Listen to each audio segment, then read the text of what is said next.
Yes. Hi, Ian. Hello, all.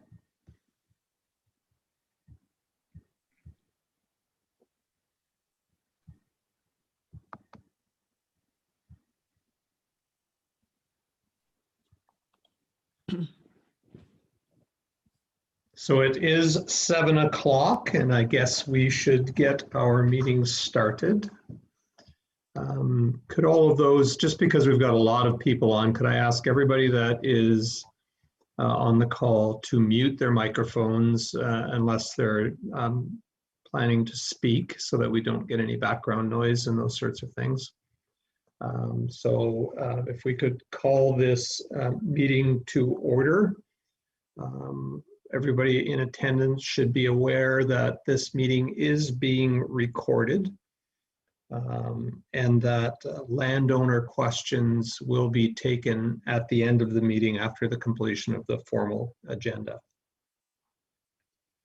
I'd like to start with just some welcome and introduction. So first off, welcome to all members of the public and the landowners that have joined us for this meeting. Secondly, just want to make sure that everybody's been introduced properly. That first, the Board of Trustees, that there are myself, Ian Monroe, the chair, Trustee Susanna Calger, and Trustee Eve Goudreau. As well, we have outgoing Trustee Ted Haroldson, and I say it that way because of unfortunate timing. Ted's term ended on the 22nd when our AGM was originally scheduled for, and such. He will be here tonight to participate in the meeting and contribute to the discussions. But because of timing, any votes, Ted won't vote in those votes. Also on the call is Gary Nason, who is our interim administrator, Janice Swanson, who is our deputy administrator, Dan McGill, our public works superintendent, Ian Ham, our fire chief, and Graham Roberts, who is with Myers Norris Penny. He is our auditor and is here to present the annual financial statements as part of this agenda. I'd also like to extend a welcome to Daniel Arbor, who has joined the call tonight. Daniel, for those of you who don't know, is with CBRD. He's the CBRD Director for Electoral Area A. Did I miss anybody? I don't think so. So that would be it. So we begin the formal part of the agenda, and at the first step in the agenda, or the first item on the agenda, is the approval of this agenda and the addition of any late items.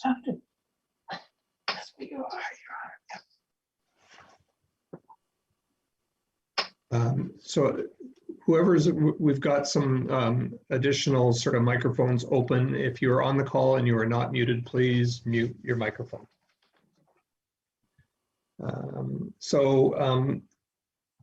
Over to the trustees, any late additions, any other items, any changes to the agenda?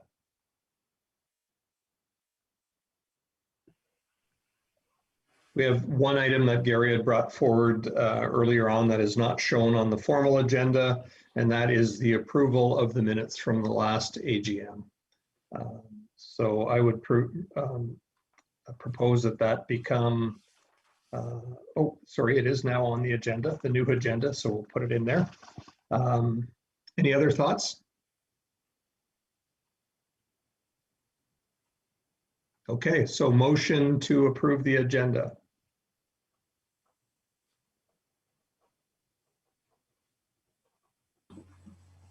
So moved. Seconder. Second. All in favor say aye. Aye. Aye. Okay, so then we are now on to approving the minutes of the annual general meeting held on we're on to approving the minutes for last year's meeting, which was held on September 10th, 2020. Was held approximately 6 months, or I guess 5 months later than normal because of the pandemic.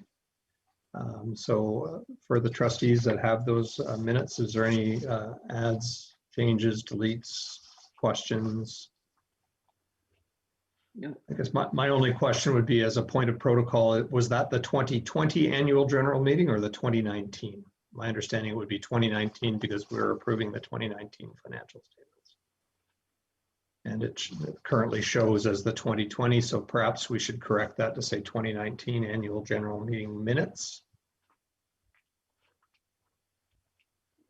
Okay, so Right. no other changes? Yeah. No. All right, so then motion to adopt the 2019 annual general meeting minutes. So moved. Second, Second. all in favor, say aye. Aye. Aye. Okay, so now we are on to reports. And the first report up happens to be me, which is the chair's report for 2020. And in order to make sure I get this right, I'm going to read from my report. I may pause at times to add some additional commentary, but it was a pretty special year. So 2020 has been an incredibly eventful and historic year for our improvement district. In fact, there were so many major events that it is difficult to do justice to the year in a summary report such as this. Overarching this very active year was the COVID-19 pandemic, which caused significant challenges for our operations, with our offices being closed to the public, new protocols for how our staff perform work, new vehicle purchases to allow for social distancing, and new ways of conducting board meetings, public events, etc. Through this backdrop, however, our UBID team shone through and achieved these significant milestones during the year. First, in my report last year, I stated the most important project for the immediate future of Union Bay was the construction of the new water treatment plant. That plant was commissioned in 2020, and the resulting water quality from this new plant is something for us to be proud of as a community. Turbidity readings are now below 0.1 NTUs, where the old plant often had difficulty producing water below 1.0 NTUs, prompting boil water notices. Provided our plant continues to function as designed, boil water notices should be behind us. I would like to offer my thanks and congratulations to our public works and administration teams for all the great work they did to make this success a reality. The total cost of this plant is approximately $5.3 million and has been funded by allocating $700,000 of reserves and placing a $3.5 million loan, and the rest funded from operational surplus. Second, last year's report also identified the governance study regarding conversion to CVRD services as the most important project for the long-term future of Union Bay. In 2020, CVRD engaged Urban Systems to conduct the governance study, which resulted in a report being presented to the board and ultimately to the landowners of UBID, providing a comparison of the options of converting to CVRD or remaining as an improvement district. Following the presentation of the report and an open house, I might add, a referendum was scheduled and held in November, where landowners voted in favor of converting UBID to CVRD delivered services. Work began almost immediately to develop and execute a work plan to ensure a smooth transition. Work is progressing according to this plan with significant involvement of both CVRD and Union Bay staff, and is expected to be fully complete by the conversion date of July 1st, 2021. In addition, the UBID board continues to pursue several strategic priorities designed to best position UBID for this transition, including a review of our subdivision bylaw to ensure that our needs are covered given significant developments anticipated in Union Bay, providing office facilities for our public works staff at the water treatment plant, and inventorying B parcels and reviewing our ability to add these properties to our parcel tax roll at a rate greater than 0. beginning a 5-year capital plan for UBID services with a focus on water services. Thirdly, during 2020, we experienced a significant degree of change with respect to our administration leadership. On July 1st, our CAO, Gord Mason, retired from his position, and our Deputy Administrator, Janice Swanson, agreed to step in as acting administrator until the results of the referendum was known. We also engaged Gary Nason as a consultant to support Janice. When the results of the referendum became known and the work plan for conversion was better understood, we engaged Gary more significantly as interim administrator, allowing Janice to focus on her financial portfolio. Gary's experience in local government has been instrumental in establishing working relationships with CBRD to guide us through conversion. We appreciate the flexibility all have shown in working through this unique year. I'm going to pause there for a second for my report and emphasize this a little bit. I can't tell you how great it has been to have Gary's professional guidance and experience with us through these very, very interesting times and these very complex processes that we've been going through. And I would further like to thank Janice for stepping forward in the second half of 2020. Excuse me. Janice, without you, we couldn't have got to where we're at. And with Gary, same thing for you. Thank you so much for everything you've done for us. Excuse me again. A final, excuse me, one second. One final note from a staffing perspective is that in 2020, a collective bargaining agreement was also entered into with QP5. I'll go on mute for a second.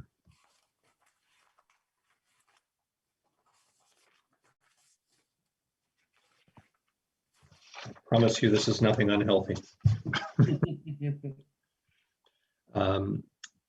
So also in 2020, a collective bargaining agreement was entered into with QP 566, finalizing the unionization of UBID's public works and administrative staff.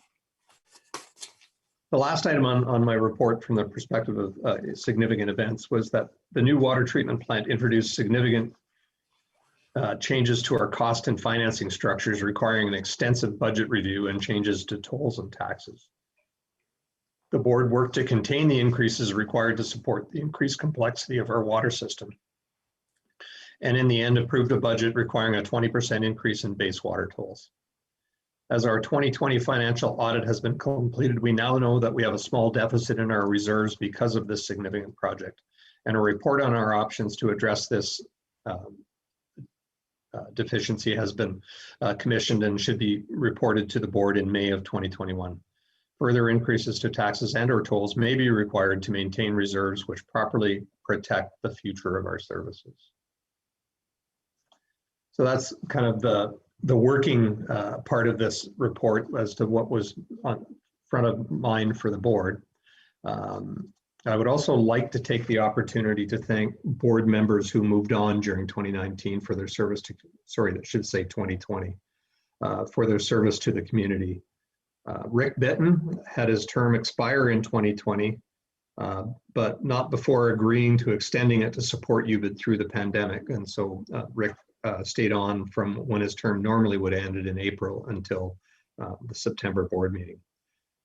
Ted Haraldson's term expired just last week, as I mentioned earlier.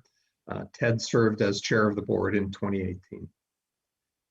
Thanks also to John France, who served on the board for several months prior to his resignation. All of these people deserve our gratitude for stepping forward for our community and stewardship roles. I feel like I've not said enough about our staff as well. In that, you know, I've spoken of the leadership other than Chief Ham of the fire department. The fire department had an incredibly challenging year in that they continued to respond to emergency situations. Despite a pandemic going on, they were required to completely restructure their protocols in the fire hall and continue training and keeping up with their certifications. And our water treatment, all of our fire staff went through that, and our water treatment team continued to learn about our new plant and to work through the pains, and some of them were significant as we found warranty issues and those sorts of things. And then Lindsay Cameron, who held down the fort, really, right? Lindsay, with our office closed, was the one that was there and made sure that things kept running on a day-to-day basis within the walls of UBIT's offices. So I think I could represent all trustees in saying a big thank you to our entire team for everything they did during this year. Lastly, this will be the final annual general meeting in the history of the Union Bay Improvement District, as conversion to CBRD will occur on July 1st. The remaining trustees, Yves Goudreau, Susanna Calger, and myself, will form a reduced board for this period, as reflected in the provincial order in council, changing the number of trustees from 5 to 3 in order to avoid the cost and effort of an election if we were to have to go back to 5 trustees for the remaining 3 months of this until July 1st.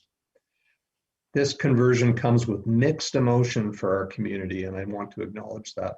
While there was strong support for a conversion to CBRD, there was also a significant portion of our community that voted against it, so there are mixed emotions. I see this as a waypoint on our journey, that we've moved from improvement district to regional district. Conversion does not change what makes Union Bay great, which is our people, our location, our history, our natural beauty. Conversion also does not constrain our future. As Union Bay grows and evolves, the people of Union Bay can continue to explore new options, such as municipality status, when the time comes to consider new structures. So that concludes my report.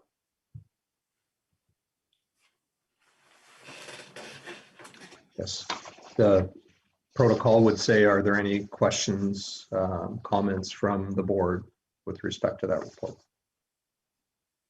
I would open it up to say, that given that this is a momentous meeting, that there may be some things that you might want to add from a personal perspective. Well, thank you, Chair Monroe. I would like to thank you as a board member for guiding us through what really has been, you described it well, a momentous, historic, fraught with peril, and also, great achievements. And I truly, as a board member, the longest standing board member, really appreciate your guidance and your focus on process and transparency and accountability.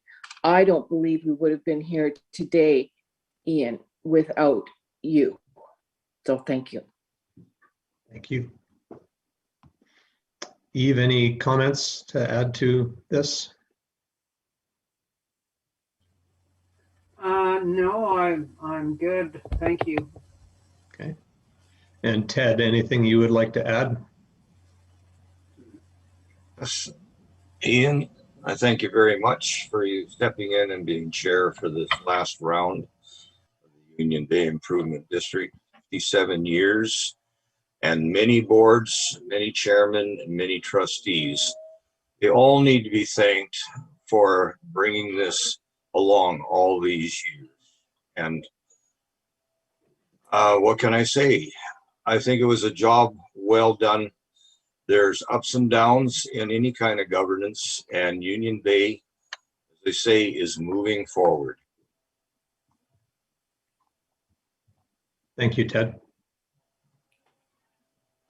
So if there's no further comments or questions with respect to my report, I'd like to move on to the interim administrator, Gary Nason's report.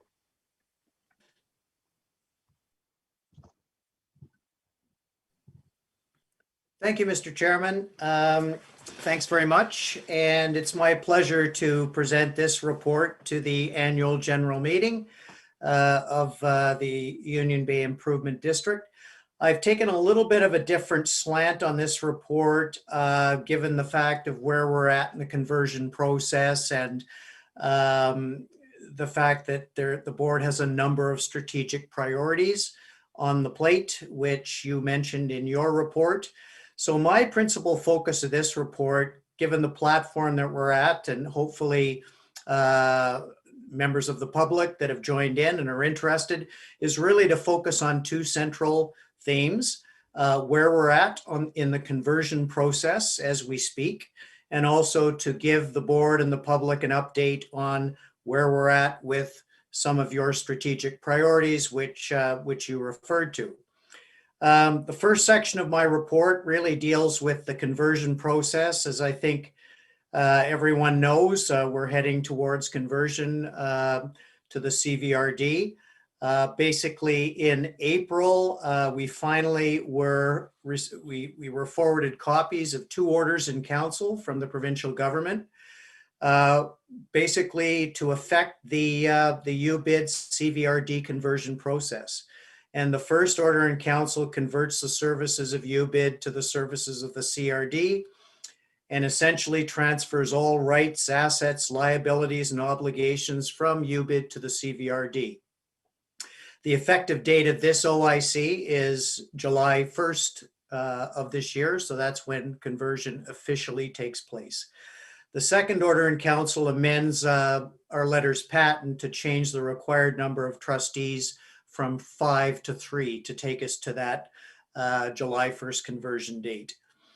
The conversion process, as you know, is well underway and basically is occupying a fairly significant portion of the board as well as staff times.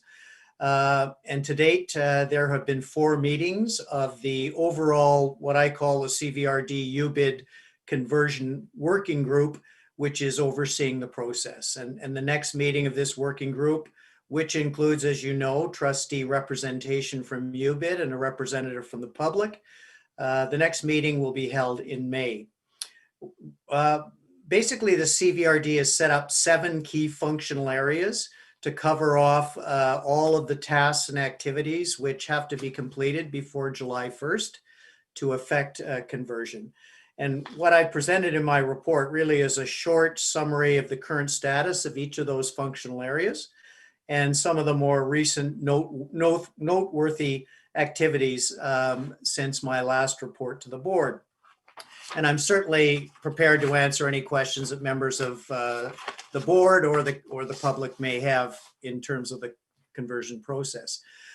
First functional area is communications, and planning is underway, and this is on the website, for a UBID CVRD conversion online open house to be held on Thursday, May 18th between 4:30 and 5:30. Unfortunately, due to COVID, it has to be done virtually. First choice, of course, would have been an in-person open house, but unfortunately that's not an option. The purpose of the open house is really to afford UBID residents the opportunity to be briefed by CVRD and UBID elected officials and staff on the current status of the conversion process. The open house will also include a question and answer session. The event is being advertised via posters and social media. And again, the link is on the website, or the information is on the website.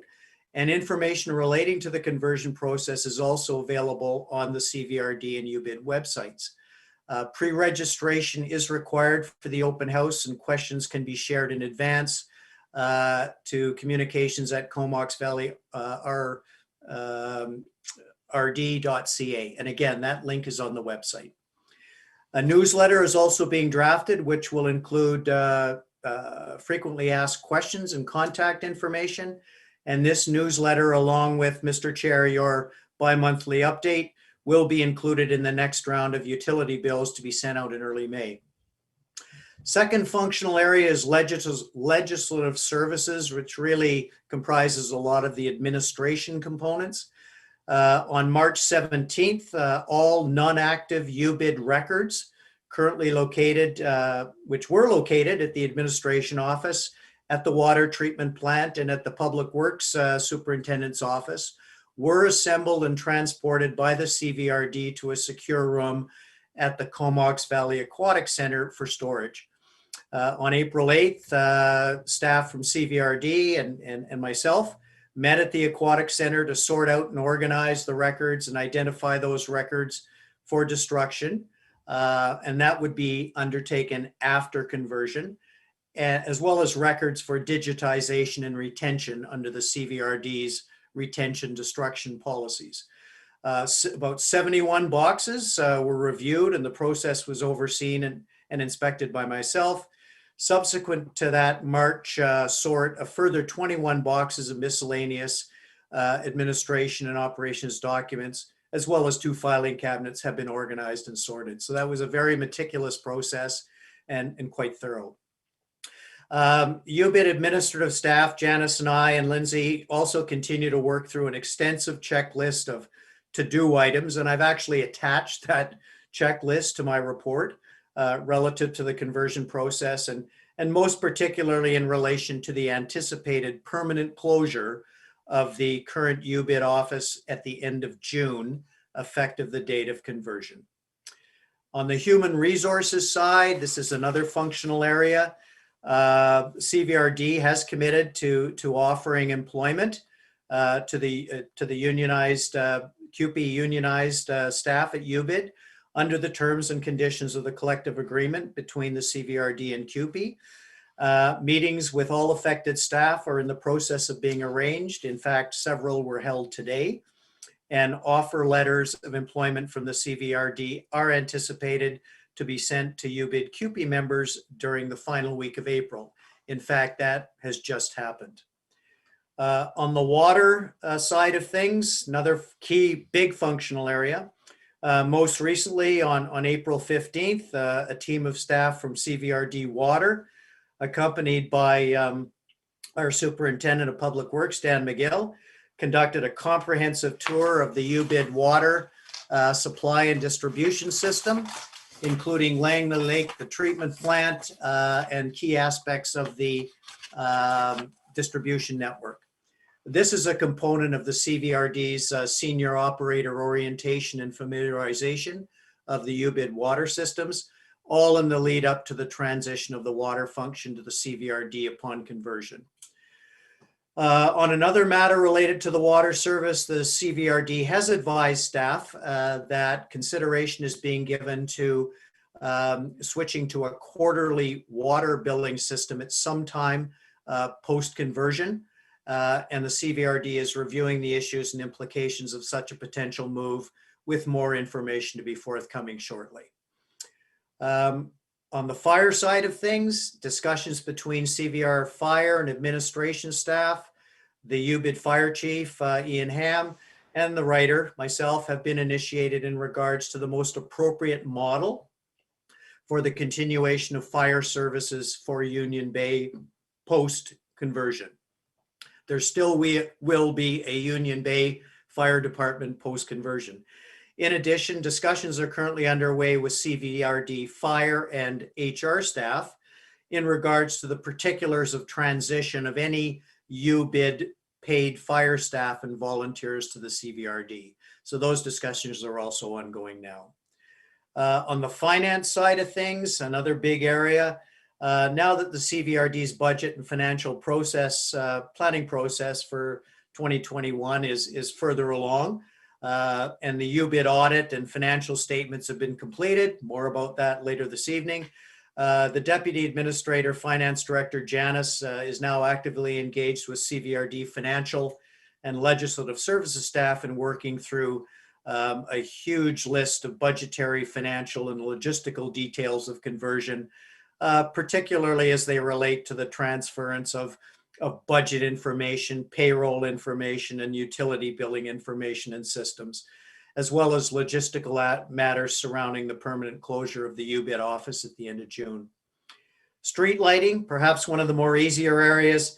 The principal staff person overseeing this function, the CVRD, has been in contact with UBIT's Superintendent of Public Works to work through the various technical matters related to the transition of the street lighting function from UBIT to the CVRD. Second section of my report pertains to the strategic priorities, I think all of which you briefly mentioned, Mr. Chair, in your opening remarks. And I just want to give the board a a status update in terms of, and the public, a status update where we are with those. I actually have attached a spreadsheet outlining those strategic priorities, which emerged from a strategic planning session that the board held with myself and other staff back in early January. That spreadsheet is attached to my report. And basically what follows is kind of a short summary of the current status and most recent activities related to these 5 strategic priorities, which were endorsed by the board. And again, I'm happy to answer or attempt to answer questions that the public or trustees may have after the conclusion of my report. Adding B parcels to the tax roll. As I previously reported, we have compiled a list of 108 B parcels. That's been extracted from the district's financial system. The Superintendent of Public Works has reviewed that list and has categorized that list of parcels basically into four kind of groups. Those parcels which appear to be currently connected, those parcels which are considered to be capable of connection but aren't, those parcels which are unable to be connected for whatever reason, and a large group of parcels that are going to require some further research and investigation before a reasonable determination can be made as to whether connection is feasible without further upgrades to the distribution system.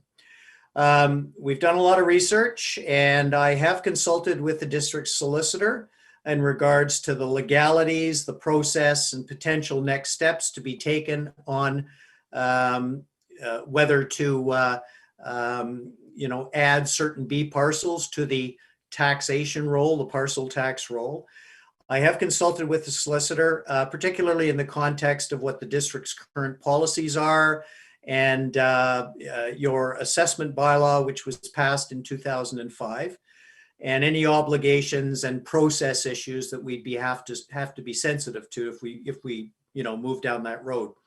That legal advice was actually presented in camera to the board today, and I will be rising and reporting, or recommending we rise and report on that issue at the next board meeting after the inaugural. And I certainly see no reason why that legal opinion cannot be put on the open agenda. And between now and then, I'll have further information after further consulting with the solicitor in regards to next steps. So that will be on the agenda of the next regular meeting in May. With respect to the subdivision bylaw, you mentioned that, Mr. Chairman. As you know, the board has made a motion that the CVRD be requested to enact after conversion an amended version of bylaw number 264. Based on some recommended amendments by the UBID solicitor back in 2017. Further discussions regarding this motion were held very recently at the most recent last meeting of the conversion working group. The CVRD has recently responded, and this is kind of new information to the board. The CVRD has responded to those discussions and to the board's motion, which was passed at the last meeting. And the CVRD has responded by indicating that the CVRD does not currently have a subdivision standards bylaw. Having said that, the CVRD does intend to bring forward development standards for drainage and/or environmental impacts to complement its existing regulatory framework for steep slopes, aquatic habitat, and wildlife development permit areas, though that work will progress as time and priorities permit, and that item is on their work plan. The CVRD does rely on language in its water regulation bylaws to direct development, in particular by enabling the CVRD to require that developments meet certain requirements through adhering to the MMCD, and that's Master Municipal Construction Documents for Developments. While the current regulations bylaws do not specifically reference the application of the MMCD standards, the CVRD is advised that they could make such updates to provide clarity. And they've indicated that should the UBID have interest in the regulations bylaws for Union Bay Water Service, making specific reference to MMCD standards, an amendment to those bylaws could be considered following conversion on July 1st, 2021. So I would recommend that the board needs to respond to that last sentence, that should the UBID have interest in the regulations bylaw for Union Bay Water Service, making specific reference to MMCD standards, an amendment to those bylaws could be considered following conversion on July 1st. So unless the board wishes to respond to that this evening, Mr. Chair, I'd propose that at the next regular meeting, we put this item on the agenda under unfinished business for a response back to the CVRD. With respect to the water treatment plant, I'm actually working on, or as of a couple of days ago, working on 3 files related to the water treatment plant.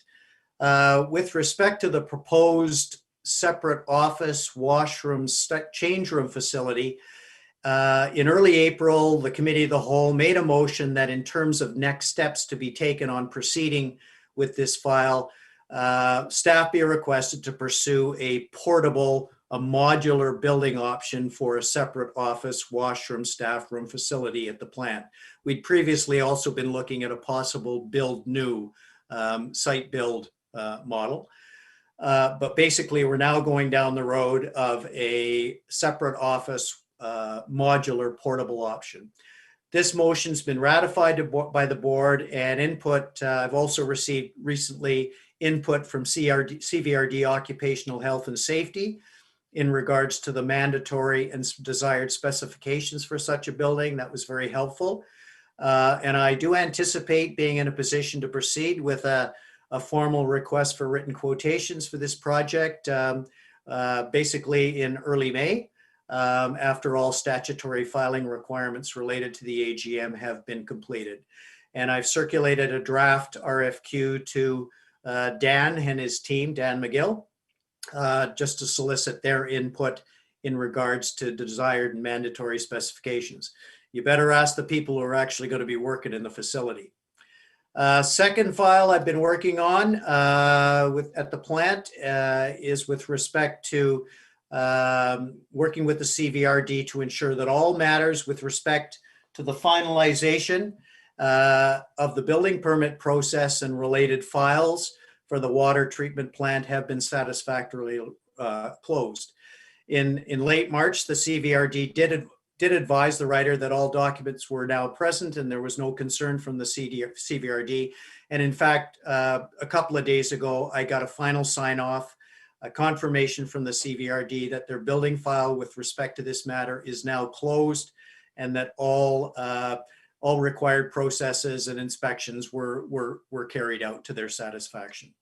So as far as I'm concerned and the CVRD is concerned, the building permit file on the plant is closed.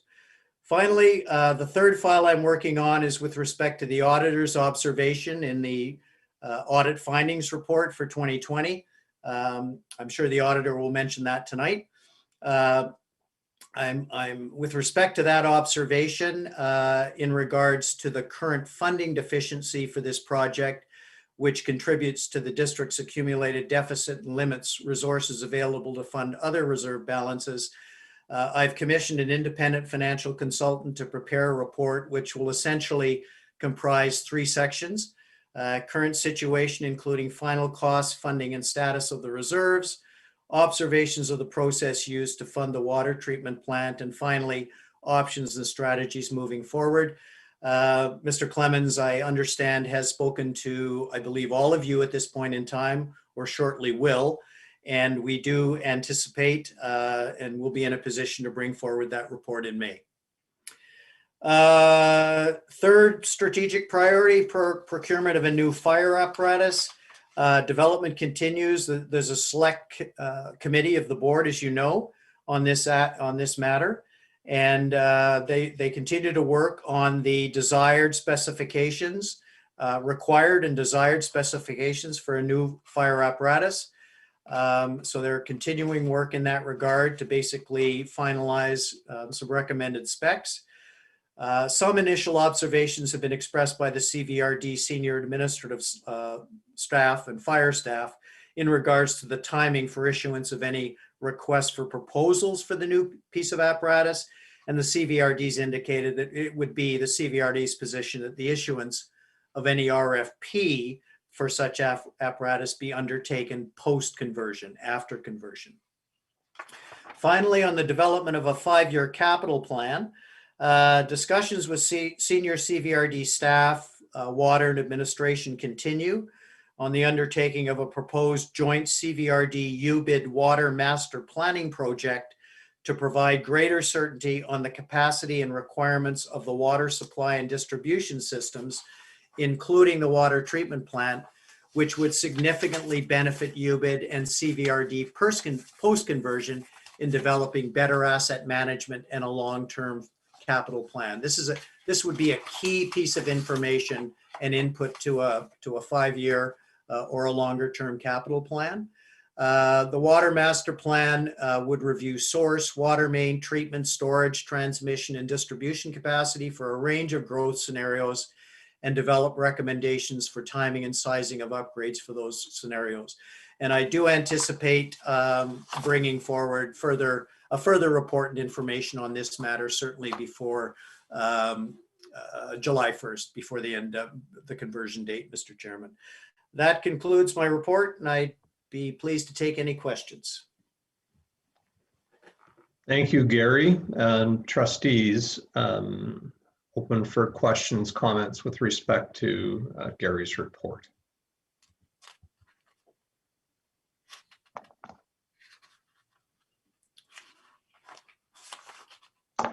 A couple things from me then, Gary. As you were reading the report, it struck me that perhaps the public members on this meeting aren't aware of what an A parcel is and what a B parcel is, and it might be worth a clarification to say, what is it that we're looking at? I can give it, you can give it, whichever we want here. Oh, go ahead, Mr. Chair. So what we're speaking of here is that which parcels of land within UBID are subject to parcel taxes. And our bylaws define that any property that is capable of connecting to the water system and has paid a capital expenditure charge or a CEC, which allows them to connect to the water system, pays a parcel tax of $390 a year. All other parcels of land within the improvement district are then considered B parcels and are charged $0 tax. And it's specified that they are taxable, it's just they're taxed at $0 currently. Our board is looking at, in light of some information from, in the Local Government Act defining how parcel taxes can be charged, that any parcel that can be connected to the water system can be charged a parcel tax. And in light of, the improved quality and costs that go with the water plant, we've been investigating whether it would be appropriate to amend our bylaws to allow properties which can connect to the water system to be considered A parcels, therefore subject to the $390 parcel tax. Gary, do you want to clarify that any further, or does that sound about right? That's a good explanation, and just to segue off that, that's the issue that we're looking at now, and we're seeking advice from the solicitor in regards to, I wouldn't say the legalities, but more the statutory processes to affect that conversion of B parcels into A parcels and to make them taxable. There's certain statutory requirements, timelines, processes that have to be adhered to. We have a bylaw. A bylaw may require an amendment. The board has given some direction in regards to an amendment. Obviously subject to obtaining the appropriate advice, and that's what we're working on now. And I hope to be in a position to basically rise and report at the next board meeting and provide direction in regards to the course moving forward. Thank you. The second comment I had was, as you discussed the procurement of new fire apparatus, it struck me that we no longer have a chair of that select committee, given the expiry of Trustee Harrelson's term. And therefore, that should probably be on our next board meeting to decide what we do about that. Actually, Mr. Chair, the inaugural meeting, of course, is 1 week today. And that's a standing item on your inaugural agenda, is to make appointments to various select committees. So it's actually, I've done the agenda in draft. So that's one of the items, is to Perfect. review the composition of that select committee. Good, thank you. Okay, so no further questions. Any further questions for Gary? Okay, let's move through then into the next report, which would be our Public Works Superintendent, Dan McGill. Welcome, Dan. Hello, everybody. For the Public Works report, I could just read it if that would be okay. Or if there's questions now, or how would you like me to do that, Ian? I would suggest that you present it in the way that's most comfortable to you, and then we'll open it up for questions afterwards. Okay, well, I'll just read through it. The Union Bay Water Distribution System went through a total of 199,690 cubic meters of water in 2020. Our minimum daily recorded volume was 309 cubic meters on January 27th, and our maximum was 1,331 cubic meters on July 20th. We're using 24% of our total license from Langley Lake at 809,000 plus cubic meters per year.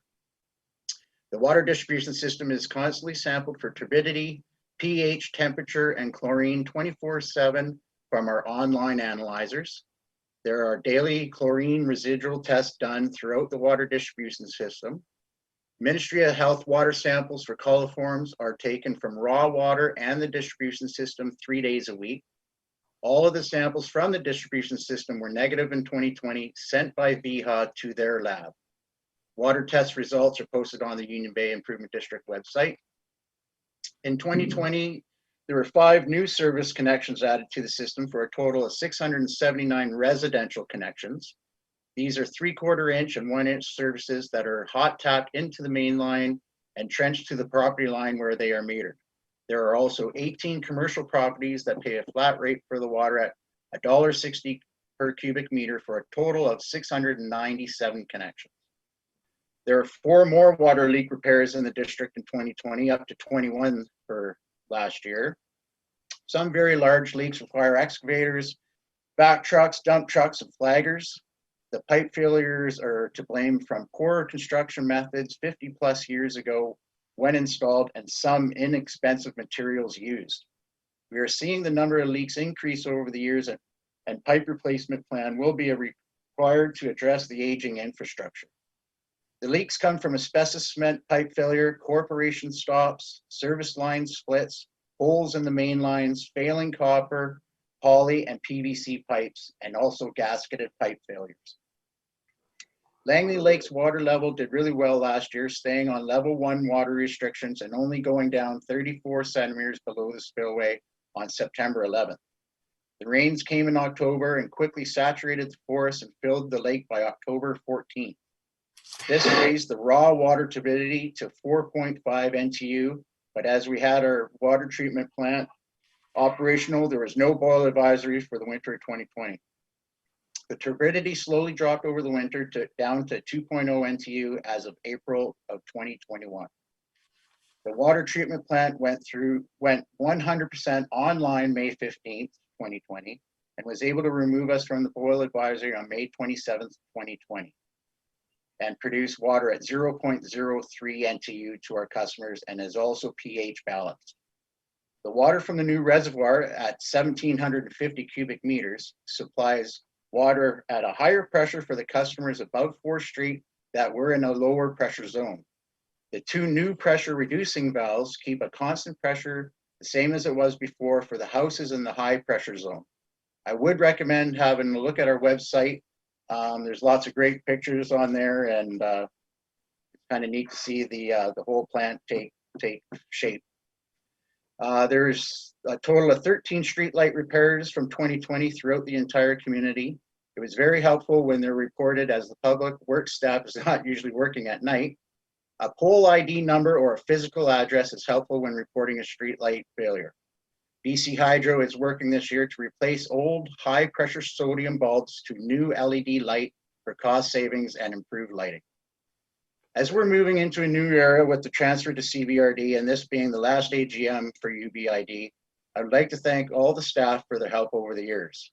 I started in April of 1999, just after my second daughter was born, and working here has given my family a great place to call home, live, and work for the last 20 plus years. I'd like to give a special thank you to Gloria Royer and Keith McKay for their decades of work that they've given to the community. I hope the transition will be a benefit for Union Bay and the great community it is. I've also attached to my report a little more detailed version that I think went out in our newsletter about the whole water system and treatment plant. So it'd be, I don't think I want to get into that, but that concludes my report. Dan, thank you so much. And I'd like to reiterate my thanks for the great work that you've always done, and specifically over the last year in bringing this water treatment plant online and then stabilizing it, because I know that, you know, every new thing has its warts, and that it's taken a lot of work on your behalf to stabilize this and give us the great water that we're all enjoying now. So thank you to everybody on your team. Thank you. Trustees, any questions?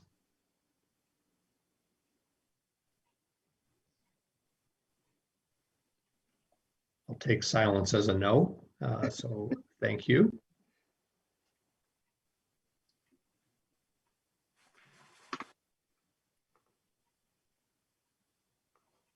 Oh, I think I said that while I was muted. Let's move on now to Chief Ham and the fire and rescue report. Thank you. Thank you, Chairman Rowe. I think I'll just touch on some of the, highlights of the report. I won't read the whole thing. It's a little bit lengthy, so I'll just touch on the messages, the executive summary, and the acknowledgements, if that's okay.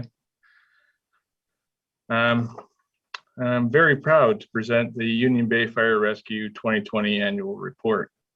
The annual report provides a welcomed opportunity to formally acknowledge the outstanding work of our volunteer department.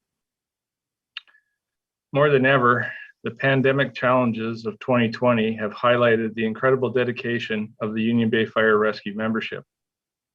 This report serves to document the commitment of our membership as they have persevered through the numerous COVID-19 operational adaptations in order to continue to provide care and service to the Union Bay community.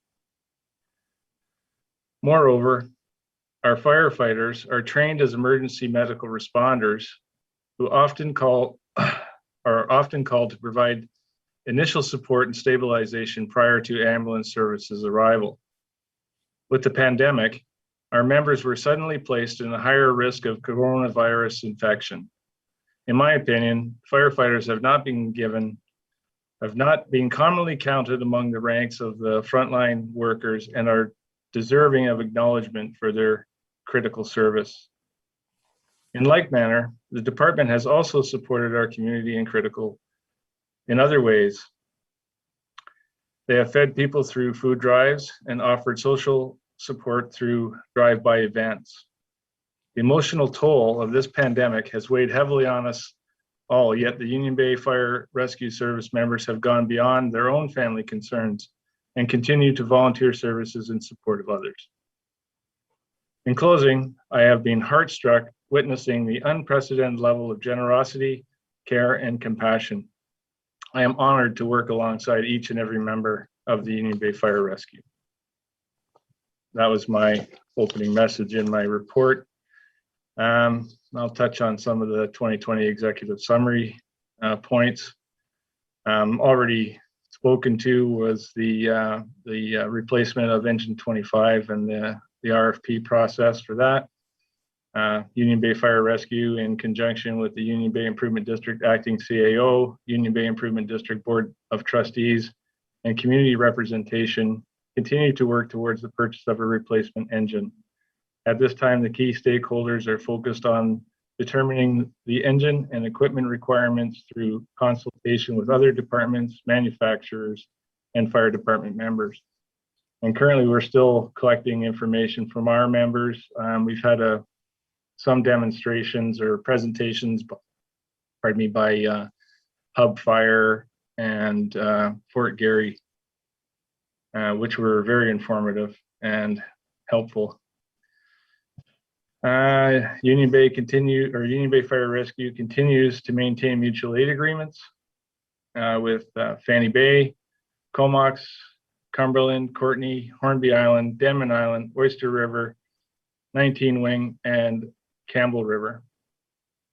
Beyond enhanced emergency response, this working relationship promotes operational consistency, identifies changes in current industry standards, best practices, and legislation.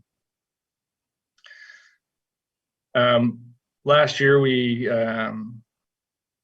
completed our first year, our inaugural year of our paid for call and practice, and that went over quite well, and we thank the community for its commitment to the fire department.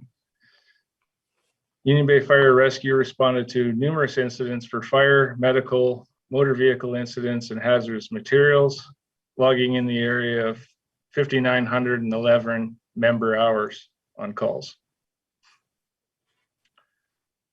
And under my future considerations, we have COVID.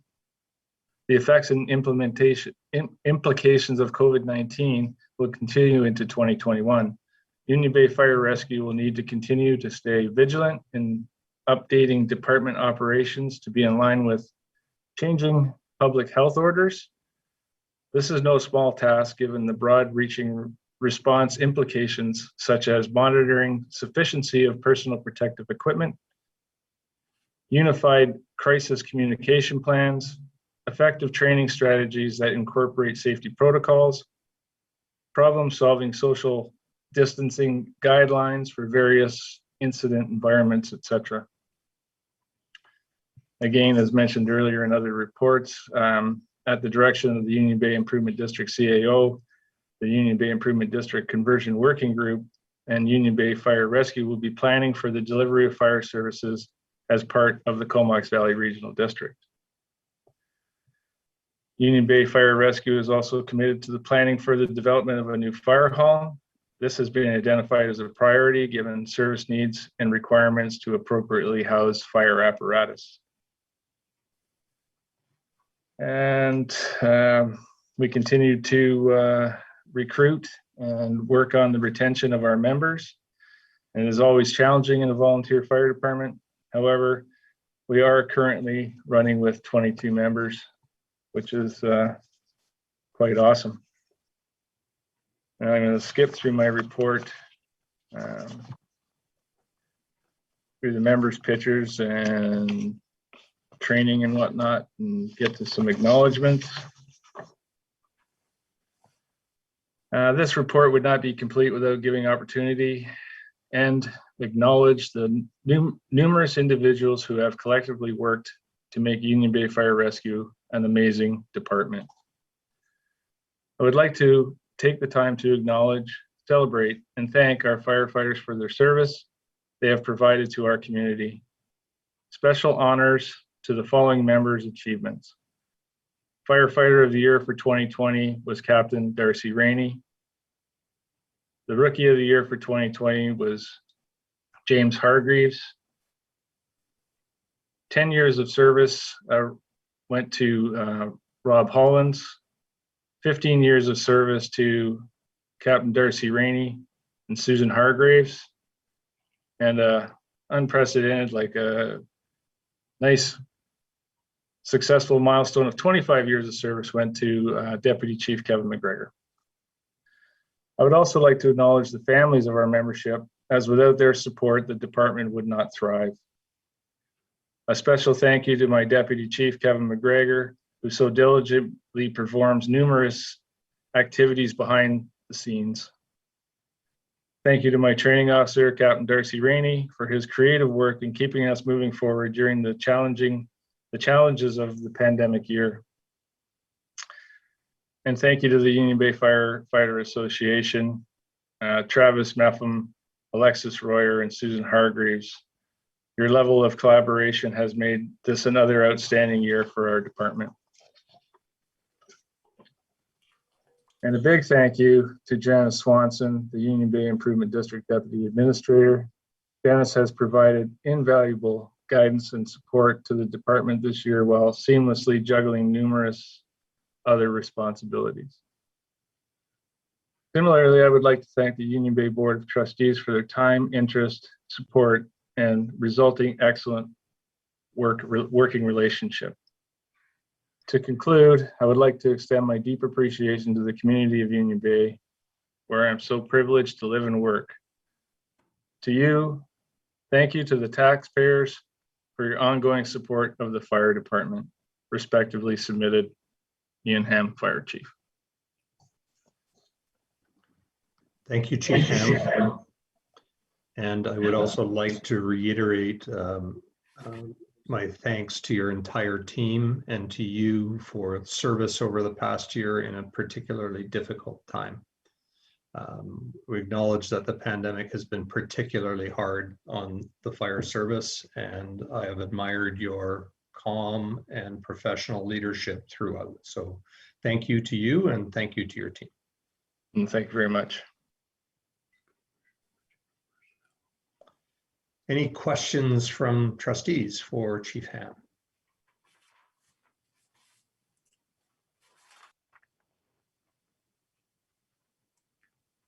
Thank you then, Chief Ham, and we will move on to the presentation of our consolidated financial statements for the year by Graham Roberts of Myers Norris Penny, our auditors. Thank you, Graham.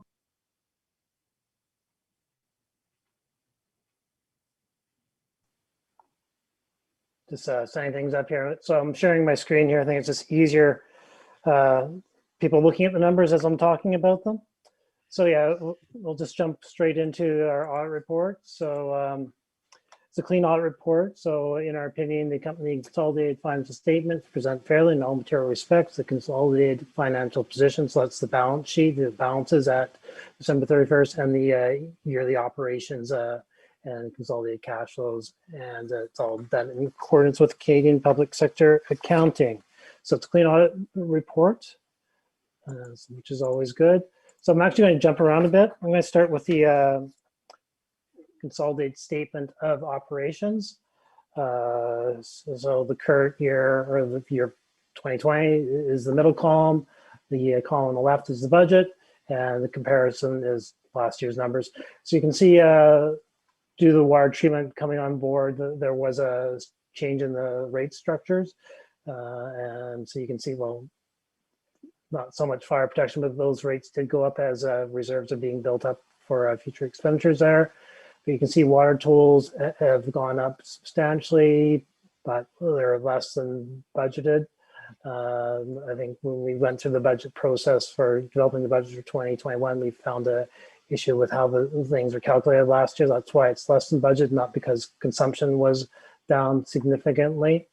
Parcel tax, so that was a budgeted item again to help pay for the new water treatment plant.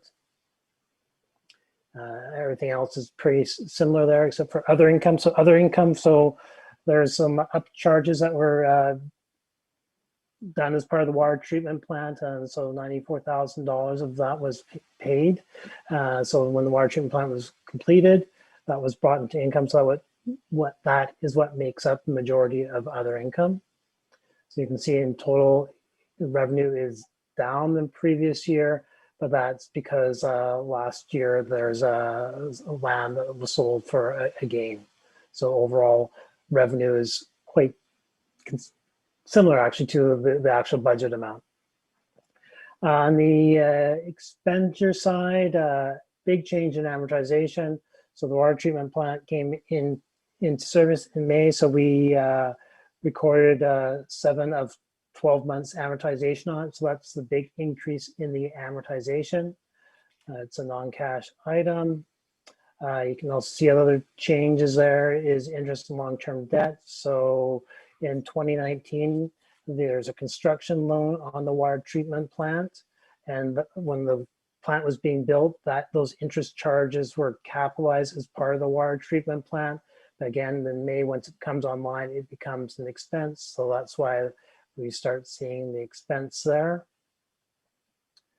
Other changes of note, there is repairs and maintenance of $117,000.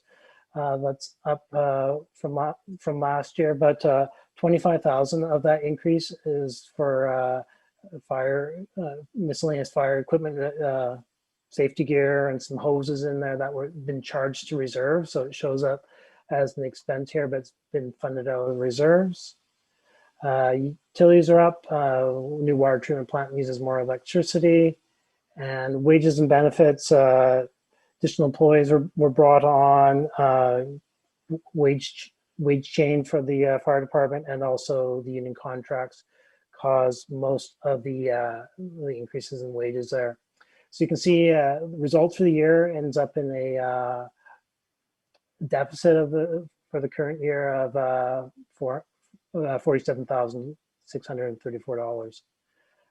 So you can see the accumulated surplus. I'll go through what makes up the accumulated surplus is just under $8 million. I'll go through that in a little bit. Let's see, statement of operations. So I'm just going to jump back into the balance sheet, what the value of things at December 31st. So these are historical costs. So you can see the tangible capital assets down there at the bottom, just under $9 million. That's the accumulated cost of book cost of it. It's not present valued or fair valued of anyways. So you can see cash and investments. If you lump those two together, it's actually increased $124,000 from the prior year. So that's good. Accounts receivable, that's gone down, and that's a combination of last year there's a fair amount of GST rebate on the water treatment plant during the construction phase. So that was not the situation for the current year. So that was a reduction in the GST, and also better collections in the water tolls and parcel taxes. The totals of those amounts have gone down $40,000, which is good because those values were creeping up. So it's a good recovery for the district.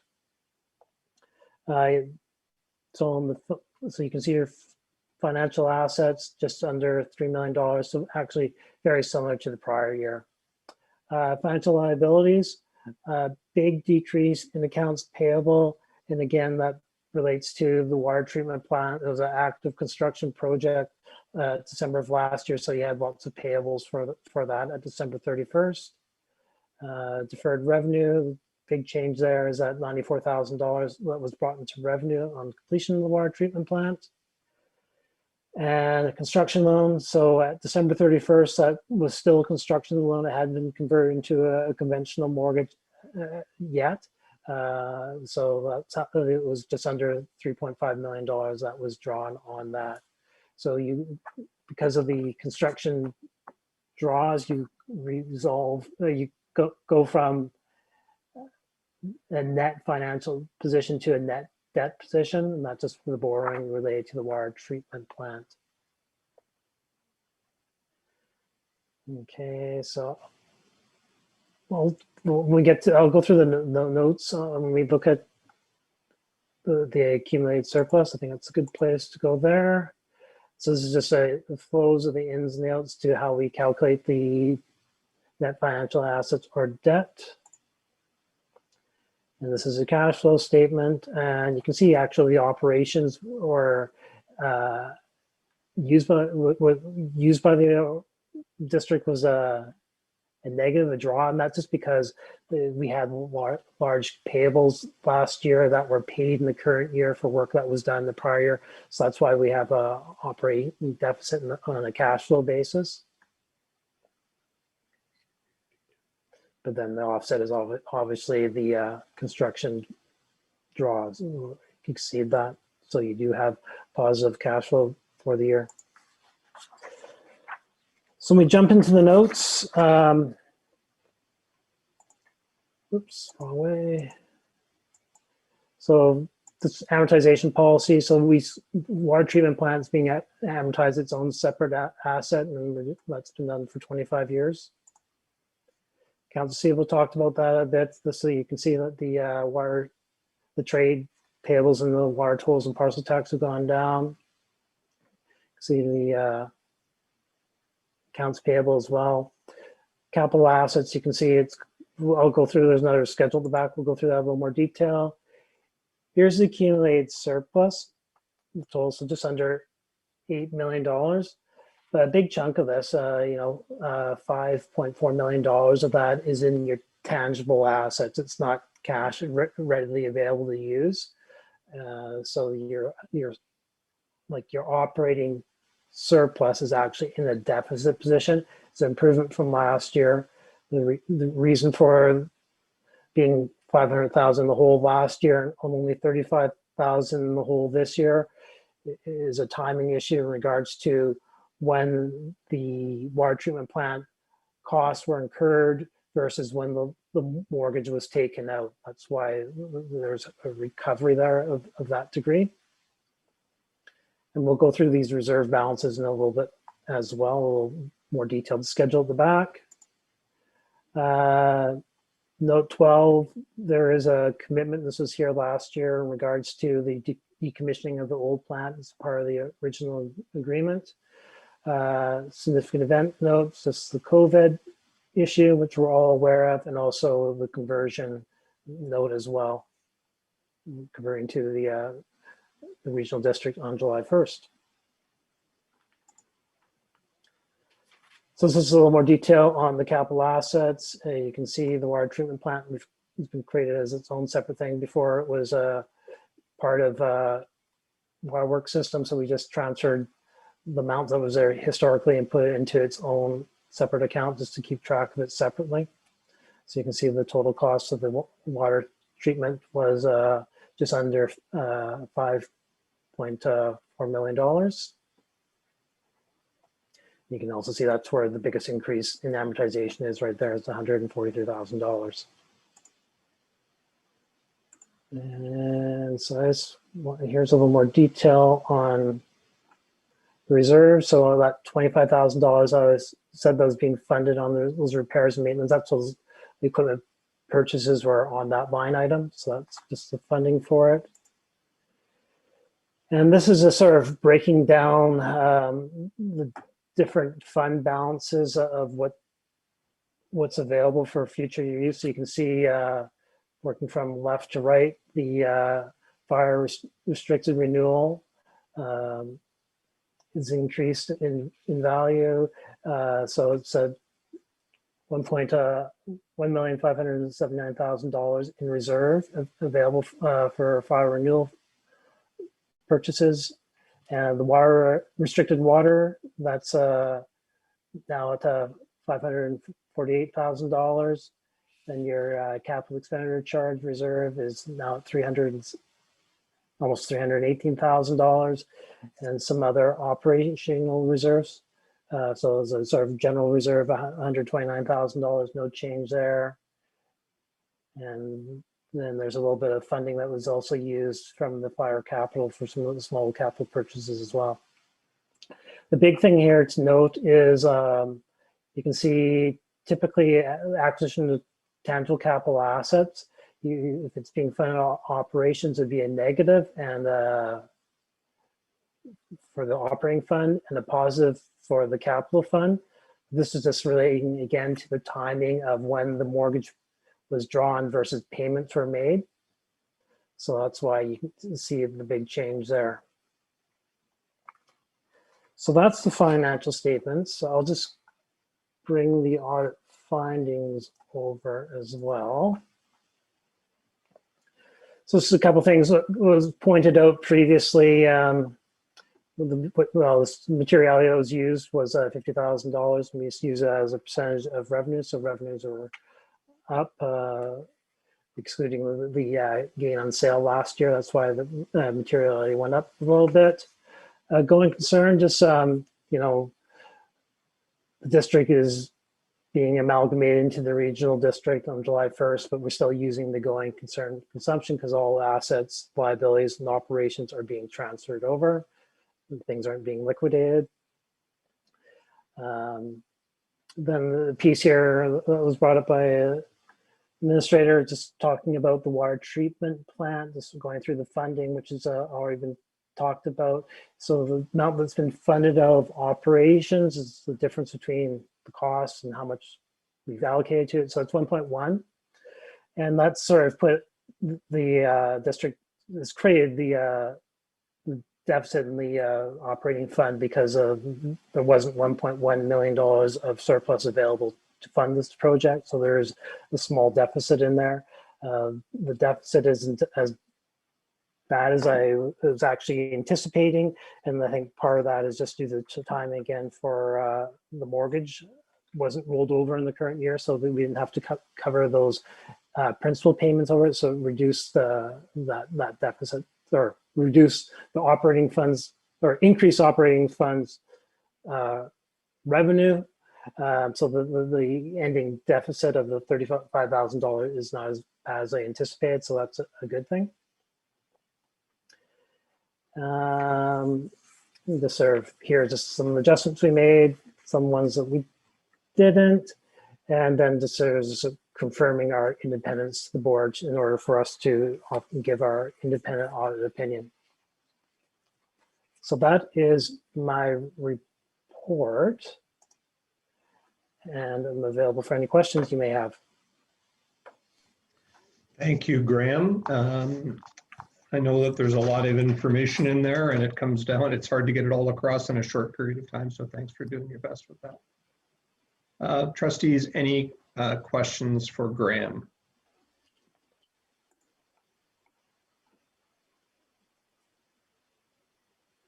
Okay.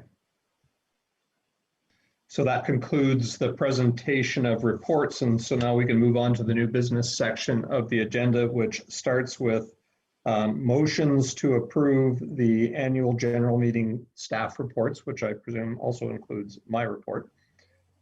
So we can do them one at a time. So I would say first motion to approve the chair's report. So moved. And a second. Second. All in favor, say aye. Aye. Aye. Thank you. The interim administrator's report, motion to approve the interim administrator's report. So moved. Seconder, Second. all in favor, say aye. Aye. Aye. Public Works Superintendent report from Dan McGill, motion to approve. So moved. Second. Second, all in favor, say aye. Aye. Aye. Fire Chief's report presented by Chief Ham, motion to approve. So moved. Second. All in favor, say aye. Aye. Aye.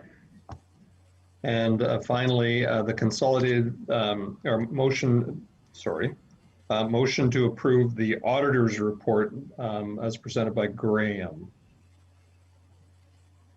So moved. Second. All in favor?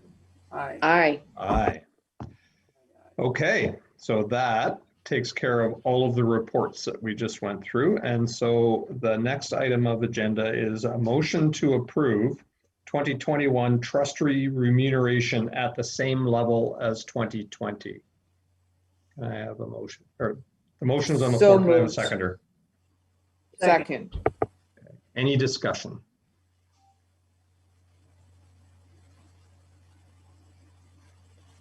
Okay, I'll take silence as no discussion. All in favor, say aye. Aye. Aye. Okay, and finally, a motion to set the date for the inaugural meeting of the new board at Thursday, May 6th, 2021 at 2:30 p.m. The meeting to be conducted virtually via Zoom. Motion on the floor. Can I have a seconder? Second. Second. Any discussion? Okay, all in favor, say aye. Aye. Aye. Aye.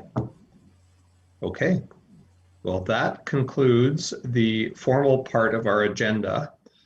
So I'd like to move to landowner questions. How would we like to do this? Janice, I guess you're probably in control of mute buttons and those sorts of things. Do you want people to just, shall we just let people start talking or what?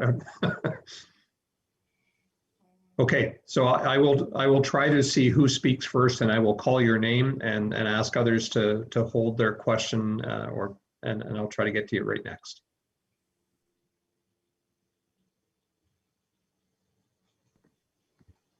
Who has a question?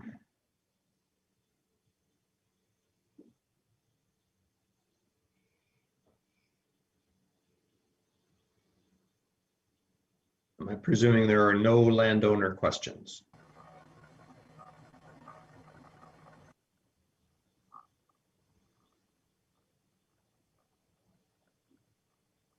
Ian, you might need to prompt people to unmute themselves. Like Susanna said.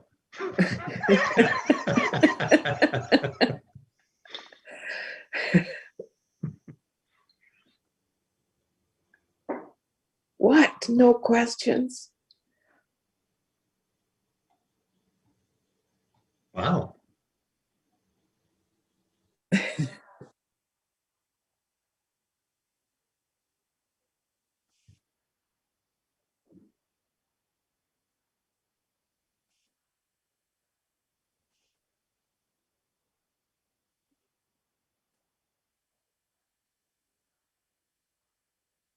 Hey, Mary, I appreciate it, but I'd rather this not be a condemnation of others. Okay, thank you.